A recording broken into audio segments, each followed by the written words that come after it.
Homemade Bournvita किंवा protein powder तुम्ही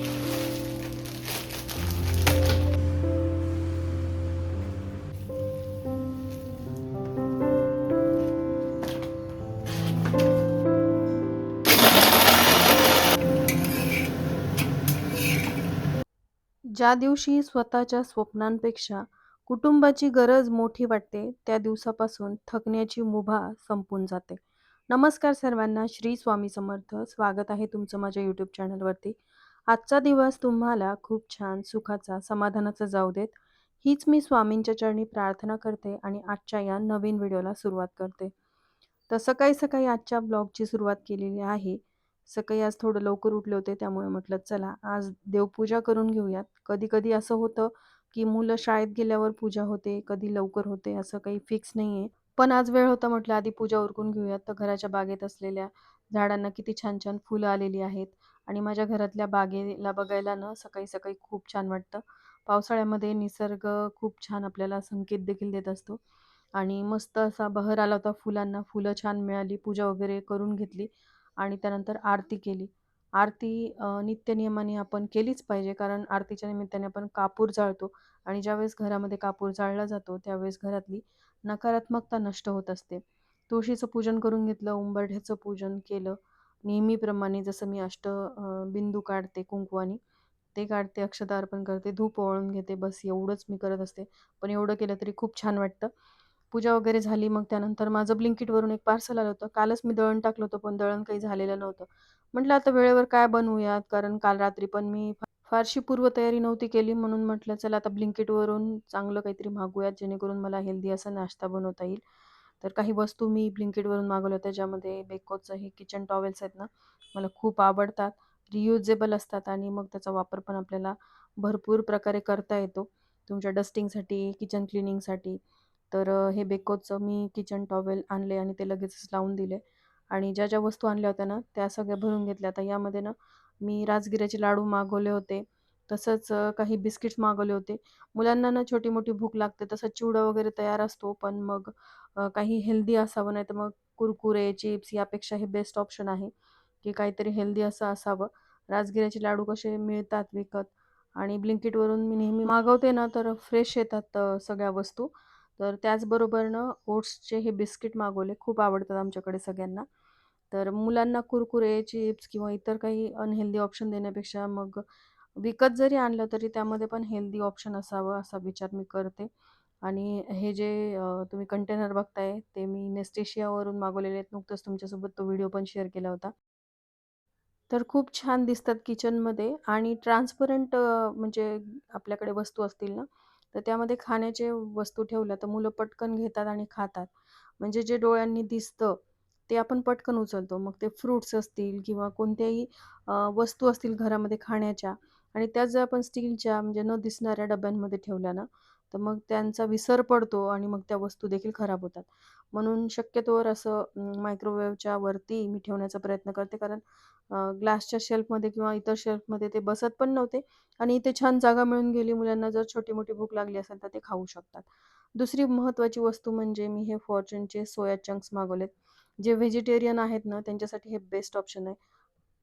कारण रोज आपण अंडी नाही खाऊ शकत आणि पावसाळ्यामध्ये कसं अंड्यानी सुद्धा अपचन वगैरे असा त्रास होतो आणि मग त्यासाठी सोया चंक्स हे चांगलं ऑप्शन आहे. याचा वापर करून तुम्ही भरपूर रेसिपीज ट्राय करू शकता. त्यानंतर दुसरी महत्त्वाची वस्तू म्हणजे हे नाचणी सत्व मागवलं आहे. यामध्ये साखर आणि वेलची देखील असते आणि हे दुसरं नाचणी सत्व मागवलं आहे जे साखर विरहित आहे. म्हणजे ही जी नाचणी आहे ती दळून आणलेली असते डायरेक्ट. आणि नाचणी सत्व आणि नाचणी च्या म्हणजे फ्लोअरमध्ये काय फरक आहे, तर नाचणी सत्व जे आहे त्याला मोड आणून मग ते दळून आणलेलं असतं, एवढा फरक आहे. ते जास्त हेल्दी असतं. पण याच्या भाकरी वगैरे किंवा थालीपीठसाठी तुम्ही हे वापरू शकता. तर मी नाचणी सत्वापासून आज मस्त हेल्दी असा नाश्ता बनवणार होते. तर नाचणीचं सगळं पीठ घेतलेलं आहे, जेवढं होतं तेवढं घेतलं. कांदा घेतलाय, त्यानंतर एक बीट आणि एक गाजर किसून घेतले आणि त्यानंतर सोया चंक्स, हिरवी मिरची हे सगळं मिक्सरला मी फिरून घेतलं आणि असा आजचा हाय प्रोटीनचा बेत होता. नाचणीमध्ये पण बरेचसे जीवनसत्व असतात आणि सोया चंक्समध्ये तर खूप प्रमाणामध्ये तुम्हाला प्रोटीन मिळतं आणि बीटरूटमध्ये असलेल्या जीवनसत्वांमध्ये तुम्हाला भरपूर प्रमाणामध्ये शरीराला आवश्यक असलेल्या गोष्टी मिळतात. त्यामुळे सगळं गोष्टी मिक्स करून त्यामध्ये मीठ घातलं आणि हिरवी मिरची तशी मी घातली होती, पण तरी देखील थोडंसं तिखट, हळद, थोडंसं धनेपूड, जिरेपूड हे सगळं घातलं. त्यानंतर तीळ घातले आणि हे सगळं मिक्स करून याचे मी थालीपीठ बनवणार होते. इतके टेस्टी झाले होते ना, पण पोटभरीचा असा नाश्ता आहे. जेव्हा आपण आपल्या नाश्त्यामध्ये असं काही इन्क्लूड करतो ना हाय प्रोटीन, तर त्यामुळे थकवा वगैरे जाणवत नाही आणि बऱ्याचदा या छोट्या-छोट्या गोष्टींकडे दुर्लक्ष केल्यामुळे किंवा आपल्याला जे आवडतं जिभेचे चोचले म्हणून आपण काही घरामध्ये बनवतो, ज्यामध्ये पोहे, उपमा याने आपल्याला फार काही मिळत नाही, कार्ब्सच मिळतात. पण जेव्हा हाय प्रोटीन नाश्ता करतो, तेव्हा आपण स्वतः असू किंवा आपल्या घरातले फॅमिली मेंबर सगळ्यांना खूप छान वाटतं. दिवसभर एनर्जेटिक वाटतं. तर बीट आणि गाजर घातल्यामुळे यामध्ये फारसं पाणी घालण्याची गरज पडली नाही. त्यालाच पाणी सुटलं होतं. तर तशीच मी कणिक मळून घेतली आणि त्यानंतर मग थोडंसं पाणी घालून याला पातळ केलं, कारण थालीपीठ बनवायचे होते. ते व्यवस्थित थापले गेले पाहिजे. म्हणून हे जे मिश्रण आहे ते थोडंसं घट्ट नाही तर थोडं पातळ म्हणजे सैल असलं पाहिजे. जसं आपण पोळ्या बनवताना बनवतो थोडंसं ते घट्टसर असतं, तसं न बनवता ते थोडं सैल असावं, जेणेकरून ते हाताने थापल्या जातं. तर आता मी जे बेकोचे किचन टॉवेल्स मागवले होते ना, त्यावरतीच मी हे थालीपीठ थापून घेणार आहे. मला हे खूप आवडतात. खूप जणी म्हणतील, की ताई रुमाल किंवा एखादा कॉटनचा कपडा यूज करायचा. पण मला हे आवडतात. मला याची सवय झालेली आहे. रियुजेबल आहेत आणि खराब झाल्यानंतर आपण फेकून देऊ शकतो. म्हणून मग तेच मी वापरते. तर तुम्ही बघू शकताय. मस्त असं आपलं मिश्रण तयार झाले आणि थापून याचे थालीपीठ मी थापून घेतलेले आहेत त्यावरती आणि माझं पोळपाट न तुटलंय. सध्या नवीन मागवायचं आहे मला. पण माझं हे कसं म्हणजे 20 वर्षापूर्वीचं आहे. माझ्या खूप आवडीचं आहे. त्याला टाकून द्यावंसं वाटत नव्हतं आणि खालचा पाय पण आता कोणाकडे बसवणार हा विचार करत होते. पण लवकरच मी ते पोळपाट मागवेल एखादं नवीन. तर सवयीप्रमाणे मला जे छोटी एक पोळीचा असा तुकडा टाकायची सवय आहे. जे आपण अग्नीला समर्पित करतो ते टाकले. पोळी बनवो, भाकरी बनवो किंवा पुरणपोळी असेल, तेव्हा देखील मी असा छोटासा तुकडा टाकते, जो अग्नीला आपण म्हणजे अर्पण केला पाहिजे. पूर्वीच्या काळामध्ये चुलीत टाकायचे, पण आता आपण गॅसवर नाही ठेवू शकत. तर गॅसवरती मी भाजून घेते आणि ते साईडला काढून ठेवते. आणि त्यानंतर हे बघा थालीपीठ मी व्यवस्थित प्रकारे तव्यावरती टाकलेलं आहे आणि त्यावरती तेल टाकून म्हणजे तेल सोडून खरपूस असं भाजून घेतलं दोन्ही साईडनी. इतके छान झाले होते ना आणि एका ताईची कमेंट पण होती, "ताई तुम्ही थालीपीठ वगैरे कसं बनवता त्याची रेसिपी शेअर करा." तर बघा ताई, मी थोडंसं वेगळ्या पद्धतीचं म्हणजे हाय प्रोटीन असं थालीपीठ तुमच्यासोबत आज शेअर केले. तुम्ही हा व्हिडिओ बघत असाल तर नक्की कमेंट करा. मागच्या वेळेस मी पालकचे थालीपीठ बनवले होते. नाश्त्याला कसं आमच्याकडे थालीपीठ किंवा असं दशम्या, गोड दशम्या ज्या असतात ना गुळातल्या त्या, हे खूप आवडतात प्रकार. पण नेहमी होत नाही. घाई गडबडीमध्ये आपल्याला कसं वाटतं, की पटकन जे होईल ते बनवावं. नेहमी पोहे किंवा उपमा खाऊनही कंटाळा येतो. मग त्यापेक्षा असं काहीतरी हेल्दी जर निवडलं ना, तर आपला नाश्ताही पोटभर होतो आणि दिवसभर आपल्याला फ्रेश वाटतं. मला ना अलीकडे रात्री खूप झोप घेऊनही खूप थकल्यासारखं वाटायचं. थोडं चाललं की दम लागायचा, कामामध्ये लक्ष लागायचं नाही. हातापायांना मुंग्या येत होत्या आणि मग मी याकडे खूप दुर्लक्ष केलं. पण हे जे आहे ते व्हिटॅमिन B12च्या कमतरतेचं लक्षण होतं. जेव्हा मी ब्लड वगैरे चेक केलं, तेव्हा मला कळलं. व्हिटॅमिन B12 आपल्या शरीरासाठी अत्यंत महत्त्वाचं आहे. आपल्या शरीरामध्ये लाल रक्तपेशी तयार करणं, DNA बनवणं आणि आपली चेतासंस्था म्हणजेच नर्व्हस सिस्टीम निरोगी ठेवणं, या व्हिटॅमिनचं मुख्य काम आहे. पण गंमत अशी आहे, की आपलं शरीर हे व्हिटॅमिन स्वतः तयार करू शकत नाही. ते आपल्याला आहारातूनच मिळवावं लागतं. पण ही कमतरता कोणाला जास्त जाणवते तर व्हिटॅमिन B12 प्रामुख्याने मांसाहारी अन्नामध्ये जसं की मासे, चिकन, अंडी यामध्ये मोठ्या प्रमाणात असतं. त्यामुळे जे लोक पूर्णपणे शाकाहारी आहेत त्यांना याचा धोका जास्त असतो. याशिवाय वाढत्या वयानुसार आणि पोटाच्या विकारामुळे शरीराला अन्नातून B12 शोषून घेणं कठीण होतं. म्हणून मला डॉक्टरांनी रोज अंडी देखील खायला सांगितलेली आहेत. कारण आपलं शरीर सगळ्यात जास्त महत्त्वाचं आहे. बाकी काही गोष्टी हो न हो आपल्या शरीराकडे दुर्लक्ष करून चालणार नाही. म्हणून मी थोडं आहारामध्ये बदल केलेले आहेत. जसं की आहारामध्ये दूध, दही, पनीर आणि काही महत्त्वाच्या धान्याचा समावेश ज्यामध्ये नाचणी देखील आपल्या आहारामध्ये समाविष्ट करणं खूप गरजेचं आहे. तर मी डॉक्टरांकडे जाऊन एक साधी टेस्ट केली. कमतरता जास्त असेल तर त्यामध्ये तुम्हाला B12च्या गोळ्या किंवा इंजेक्शनचा सल्ला देखील डॉक्टर देतात, ज्यामुळे तुम्ही पुन्हा ऊर्जेने भरून जाल. पण सारखे सप्लिमेंट्स किंवा इंजेक्शन घेणं देखील धोकादायक. म्हणून काही लाईफस्टाईलमध्ये चेंजेस आणि आहारामध्ये बदल करणंच खूप गरजेचं आहे. तर थकवा जो आहे तो फक्त कामामुळे असतो असं नाही. तो शरीरातील पोषक तत्वांच्या कमतरतेचा रडार देखील असू शकतो. त्यामुळे स्वतःची काळजी घेणं, योग्य आहार घेणं हेच आवश्यक आहे. खूप माझ्या जवळच्या ताईंचा देखील मला कमेंट्स होत्या. त्या विचारपूस करत होत्या, की "ताई तुम्ही खूप बारीक दिसताय, खूप खराब झालाय." तर नक्कीच मी आता माझ्या लाईफस्टाईलमध्ये चेंज करणार आहे आणि तुम्हाला कळेलच, की माझ्यामध्ये काही इम्प्रूव्हमेंट होत आहे का? पण चला असू द्या. होईलच माझ्यामध्ये काही ना काहीतरी चेंजेस सकारात्मक असलं, की बरोबर बदल हे घडतातच. आता मी तुमच्यासोबत होममेड बोर्नव्हिटा किंवा होममेड प्रोटीन पावडर शेअर करणार आहे. यांनी कालच सामान आणून ठेवलं होतं, ते सगळं मी काढून घेतलेलं आहे आणि ही रेसिपी कशी बनवायची, तर एक पॅन घ्यायचा. त्यामध्ये ही मोठी वाटी तुम्हाला दिसते ना, त्या मापाने मी मखाने घेतलेले आहेत. मखाने आधी थोडेसे भाजून घ्यायचे. बाजारातील अनेक प्रोटीन पावडरमध्ये प्रिझर्व्हेटिव्हज असतात, कृत्रिम सुवास आणि मोठ्या प्रमाणामध्ये साखर किंवा स्वीटनर्स असतात.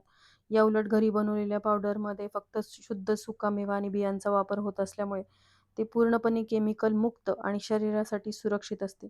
काही लोकांना बाजारातील व्हे प्रोटीन पचायला जड जातं, ज्यामुळे गॅस, ब्लोटिंग किंवा पोट फुगण्याचा त्रास होतो. पण होममेड प्रोटीन पावडर वनस्पती आधारित आणि फायबरयुक्त असते. त्यामुळे ती पचायला खूप हलकी असते आणि पचनक्रिया यामुळे सुधारते.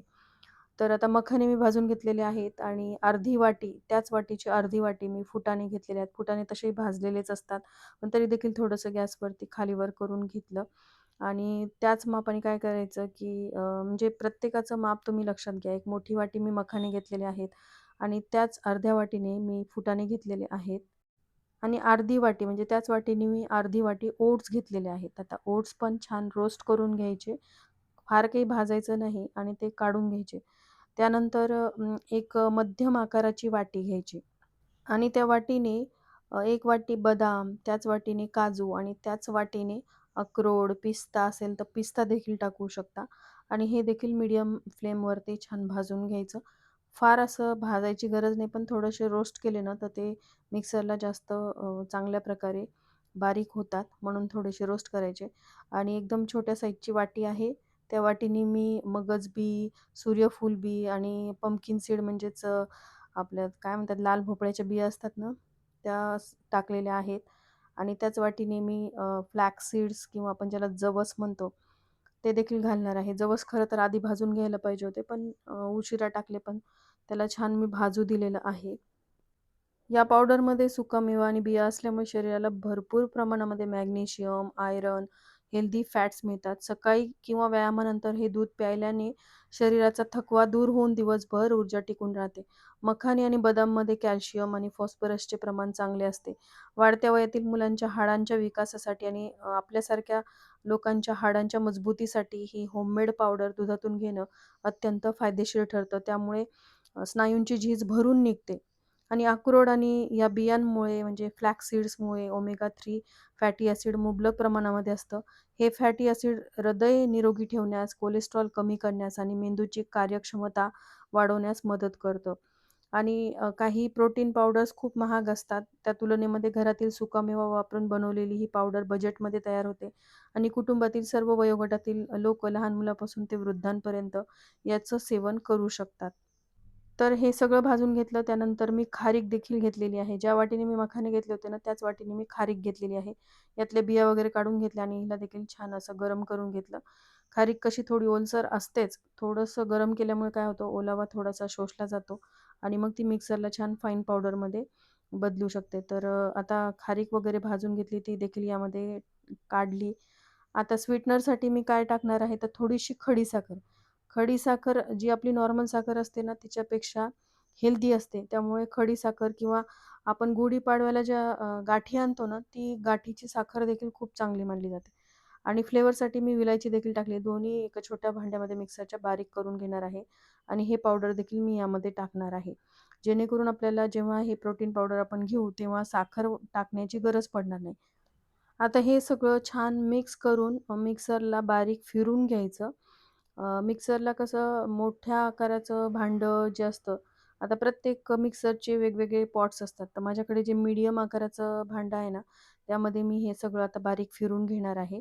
थोडं-थोडं काढून घ्यायचं आता एका मोठ्या परातीमध्ये मी हे सगळं काढले, त्यासाठी दुसरी एक परात रिकामी ठेवायची, कारण आपल्याला यामध्ये अजून 2 महत्त्वाच्या गोष्टी पण ॲड करायच्या आहेत.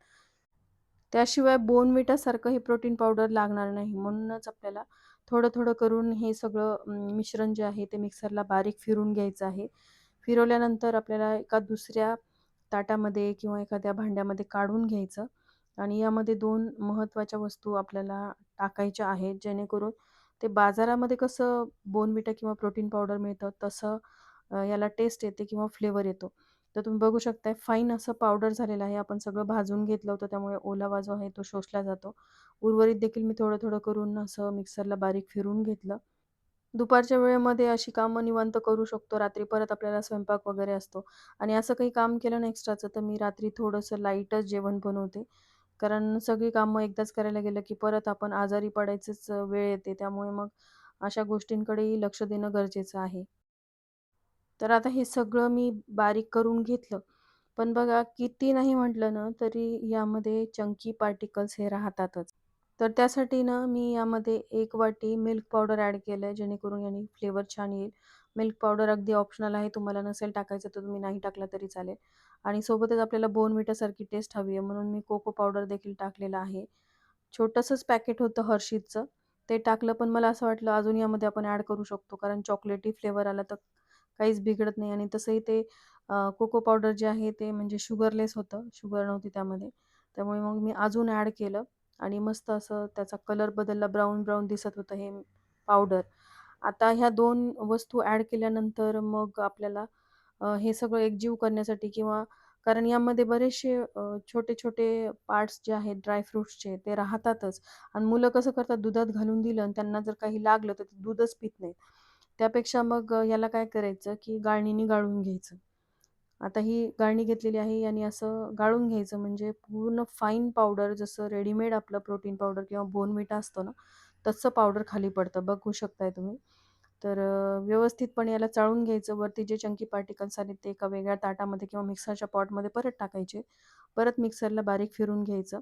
आता हे सगळं करेपर्यंत ना नित्या मध्ये-मध्ये करत होती. तिला देखील हे चाळून बघायचं होतं, तर ती मला खूप परेशान करत होती. "मम्मी मला करून बघू दे" वगैरे. तर ती आली आणि तिने देखील असं गाळून बघितलं. तिला असं मी काही करत असेल ना, ती मध्ये-मध्ये यायला तिला खूप आवडतं. तर सगळं हे गाळून घेतलं. तुम्ही बघू शकताय मस्त आपला बोर्नव्हिटा किंवा होममेड प्रोटीन पावडर रेडी झालेला आहे. आणि उर्वरित जे होतं ना, म्हणजे चंकी पार्टिकल्स बघा किती म्हणजे जाडसर काही गोष्टी होत्या. तर ह्या दुधात राहिल्या की मुलं पीत नाहीत, म्हणून मग हे परत मी मिक्सरला बारीक करून घेतलं छोट्याशा पॉटमध्ये आणि ते परत गाळलं आणि थोडंसं जे उरलं ना मटेरियल, तर मग ते फेकून न देता तुम्ही गव्हाच्या पिठामध्ये टाकून द्यायचं. म्हणजे पोळीसोबत ते वापरलं जातं. तर गाळून घेतल्यानंतरही बरचसं उरलं होतं. आता हे मी गव्हाच्या पिठाच्या डब्यामध्ये टाकून देणार आहे. आणि जे आपलं पावडर तयार झालेलं आहे, त्याचं काय करायचं, ते कसं स्टोअर करायचं, तर त्यासाठी एखादं काचेचं भांडं किंवा काचेचा जो कंटेनर असतो, त्यामध्ये तुम्ही स्टोअर करू शकता किंवा बोर्नव्हिटाचे तुमच्याकडे डबे असतील, हॉर्लिक्सचे डबे असतील, त्यामध्ये ठेवलं तरी चालतं. जे जास्तीचं आहे ना, ते फ्रिजमध्ये ठेवून द्या. तसंही खराब होत नाही, कारण यामध्ये आपण फार काही केमिकल्स वगैरे ॲड केलेले नाहीत. ड्रायफ्रुट्सच ॲड केलेले आहेत आणि ड्रायफ्रुट्सला फार काही होत नाही. तसं जे नॉर्मल ड्रायफ्रुट्स असतात ना, त्यांना किडे लागण्याची भीती असते. पण फाईन पावडरमध्ये तसा काही धोका नसतो. त्यामुळे नक्कीच तुम्ही हे वापरू शकता. यामध्ये एवढं मी स्कूप टाकलेलं आहे. थोडा मोठा झालाय, पण ठीक आहे. एवढं मुलांनी पिलं तर मग कसं बरं वाटतं. तर दूध घ्यायचं. आता हे मी दूध घेतलेलं आहे आणि तुम्ही बघू शकताय आता 1 स्कूप मी यामध्ये हे प्रोटीन पावडर ॲड केलेलं आहे आणि किती छान फाईन यामध्ये मिक्स झाले. जसं आपला बोर्नव्हिटा किंवा हॉर्लिक्स असतं ना, तसंच ॲड झालंय आणि खूप छान टेस्ट पण येत होती. आणि त्याला मी लगेचच प्यायला दिलं आणि मी देखील थोडंसं टेस्ट करून बघितलं. तर आज मी तुमच्यासोबत बोर्नव्हिटा, होममेड बोर्नव्हिटा किंवा प्रोटीन पावडर तुम्ही म्हणू शकता, ही रेसिपी शेअर केली. खूप छान लागत होती टेस्ट. साखर वगैरे ॲड करण्याची गरज नाही. यामध्ये आपण खारी, खडी साखर वगैरे ॲड केलेली आहे. त्यामुळे ॲडिशनल तुम्हाला साखर वगैरे ॲड करण्याची गरज नाही. त्याचबरोबर कोको पावडर ॲड केलेला आहे. त्यामुळे बोर्नव्हिटाची टेस्ट याला येते. आणि खूप हेल्दी असा ही रेसिपी मी तुमच्यासोबत शेअर केली. सकाळी मी जो नाश्ता केला होता ना, त्यामुळे मला खूप फ्रेश वाटतंय, थकल्यासारखं वाटत नाही आहे. थोडेसे लाईफस्टाईलमध्ये चेंजेस केले ना, तर खरंच त्याचा आयुष्यावरती आपला चांगला प्रभाव पडत असतो. नाहीतर आपण कसं करतो, घर, मुलं यामागे धावत राहतो, स्वतःकडे दुर्लक्ष करतो आणि त्याचा त्रास आपल्या संपूर्ण कुटुंबाला होतो. कारण एक हेल्दी आईच पूर्ण कुटुंब जे आहे ते सांभाळू शकते. त्यामुळे मी तरी आता सध्या लाईफस्टाईलमध्ये बरेचसे चेंजेस केलेले आहेत आणि ब्लॉग्स पण असे शेअर करत राहणार आहे तुमच्यासोबत. आजचा हा ब्लॉग कसा वाटला, मी जी रेसिपी शेअर केली बोर्नव्हिटाची किंवा थालीपीठ जे शेअर केले त्याची, दोन्हीपैकी कोणती रेसिपी तुम्हाला आवडली? तुम्ही देखील असा बोर्नव्हिटा नक्की बनवा. सकाळी धावपळीमध्ये जर नाश्ता करणं नाही झालं तर एक स्कूप तुम्ही दुधामध्ये टाकून घेतला ना, तर तुम्हाला खूप एनर्जेटिक वाटेल. आणि मी टेस्ट पण करून बघितलं, खूप छान झालं आहे. थोडेसे चंकी पार्टिकल्स म्हणजे आपण यामध्ये ड्रायफ्रुट्स ॲड केलेले आहेत, कितीही चाळणीने गाळलं तरी थोडे राहतात, पण जसे आपण बासुंदीमध्ये वगैरे टाकतो तसे लागत नाही. कारण मुलांना चंकी पार्टिकल असले की मुलं काढून टाकतात, म्हणून मी तुमच्यासोबत म्हणजे शेअर करते की थोडेफार राहतात. पण खूप टेस्ट छान झालेली आहे आणि हेल्दी असं ऑप्शन आहे. सकाळच्या नाश्ता जर होत नसेल कोणाकडून, मुलं घाई गडबडीमध्ये तसेच निघून जातात, फक्त दूध घेऊन निघून जातात, पण एक स्कूप दुधामध्ये हे टाकून दिलं ना, तर आपल्यालाही वाटतं मुलं काहीतरी हेल्दी खाऊन गेले, म्हणजे हेल्दी असं ड्रिंक घेऊन गेलेले आहेत. यामध्ये तुम्ही बनाना देखील ॲड करू शकता, स्मूदी तयार करू शकता. दुधामध्ये एक स्कूप हे टाकायचं, 2 बनाना ॲड करायचे, म्हणजे मुलांचा हेल्दी असा नाश्ता पण होऊन जातो. तर अतिशय छोटासा ब्लॉग होता. होममेड बोर्नव्हिटा किंवा प्रोटीन पावडरची रेसिपी मी तुमच्यासोबत शेअर केली. थालीपीठाची रेसिपी शेअर केली. तर हा व्हिडिओ आवडला असेल तर जास्तीत जास्त शेअर करा, हाईप करायला विसरू नका. भेटूया तशाच एका नवीन व्हिडिओसोबत. तोपर्यंत सर्वांना श्री स्वामी समर्थ.